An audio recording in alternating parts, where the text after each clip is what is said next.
Au nom du Père et du Fils et du Saint-Esprit, Amen. Le Seigneur soit avec vous.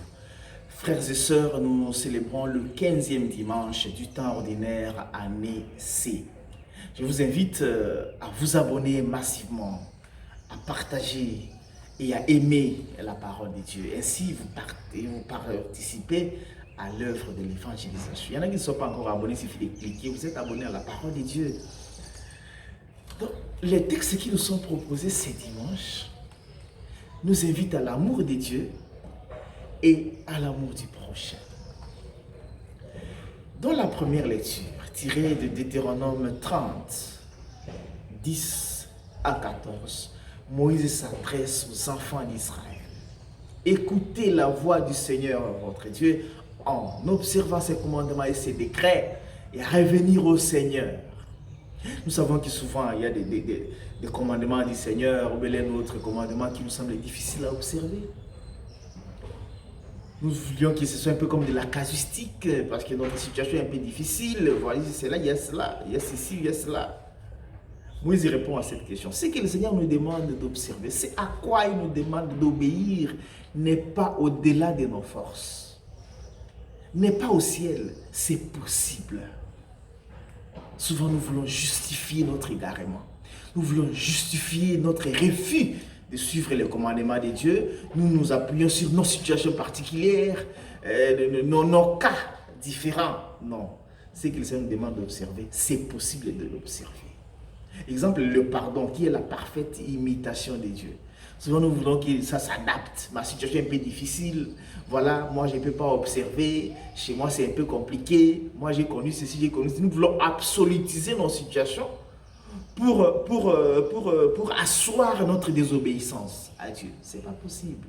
Ce que le Seigneur nous demande d'observer, c'est possible que nous puissions l'observer parce qu'il ne s'adresse pas aux anges. Il ne s'adresse pas aux extraterrestres. C'est à nous qu'il s'adresse. C'est possible de le faire. Ouvrons-nous à la grâce pour observer les commandements du Seigneur.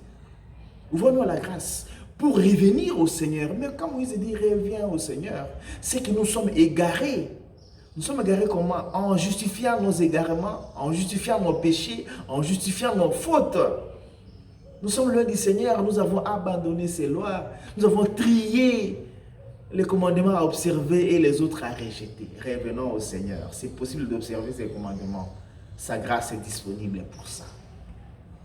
Et dans la lecture de l'évangile, tirée de Luc 10, 25 à 37, un homme demande à Jésus qu'est-ce qu'il peut faire pour entrer dans les royaumes des cieux. Jésus lui repose la question et il récite Deutéronome 6, 4, le schéma Israël. Le Seigneur, aimer le Seigneur ton Dieu de tout ton cœur, de toute ton âme, de toutes tes forces et aimer ton prochain comme toi-même. Alors vient le problème. Qui est mon prochain? Plésion, c'est qui? Plésion, le prochain, c'est lui qui est proche. C'est lui qui est à côté. Le prochain, c'est celui-là qu'il faut aimer.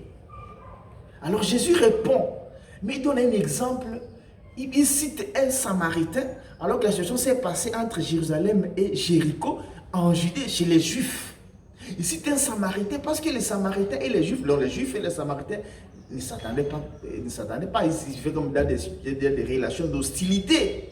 Et c'est un Samaritain que Jésus cite qui est venu en aide à un Juif, probablement Juif.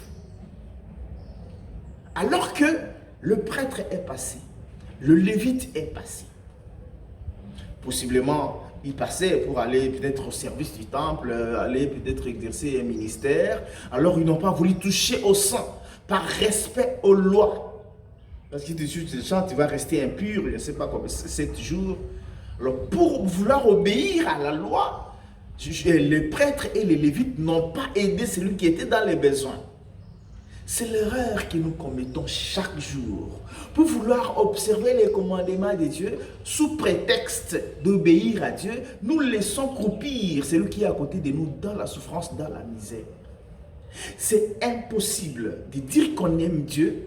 Non, c'est contradictoire de dire qu'on aime Dieu alors qu'on est indifférent à la situation de celui qui est à côté de nous, à la situation des hommes. L'amour de Dieu a pour visage l'amour que nous avons envers les prochains. Alors celui qui est à côté de nous, celui qui a besoin de notre aide.